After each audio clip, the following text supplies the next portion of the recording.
அட வாங்க மல்லி, இது வட்டிக்கு வாங்கின பணம்லாம் இல்ல, உழைச்சு வாங்கினதான். புடி சொல்றேன். இதுல மொத்தம் 25,000 ரூபாய் இருக்கு. ஏதுங்க இவ்ளோ பணம்? லேப்டாப் கைமாத்தி விட்டான்ல, அதுல கிடைச்ச பணம். சரி, அதுல இவ்ளோ பணம் கிடைக்குமா? மாசம் ஃபுல்லா மாங்கன்னு வேலை பார்த்தாலும் இதுல பாதி தர்றதுக்கே கஷ்டப்பட்டு சம்பளம் தருவாங்க.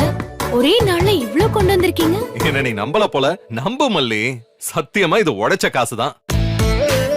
இதுதான் பிசினஸ்க்கும் வேலைக்கும் இருக்கிற வித்தியாசமே.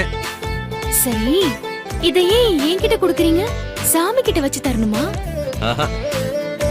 இனிமே நீதான் பண நிர்வாகம் பண்ணணும். நான் வர்ற காசெல்லாம் உன்கிட்ட கொடுத்துருவேன். நீ வீட்டு செலவெல்லாம் பாத்துக்கிட்டு எனக்கு அப்பப்போ ஏதாவது செலவுக்கு பணம் கொடுத்தா போதும். நானா? எனக்கு என்னங்க தெரியும்? நீங்களே பாத்துக்கிறீங்களா? நான் வேணா சாமி கிட்ட வச்சு எடுத்துட்டு வந்து தரேன். நோ, நான் சொன்னதுதான். நீதான் இனிமே வரவு செலவு கணக்கெல்லாம் பார்க்கணும்.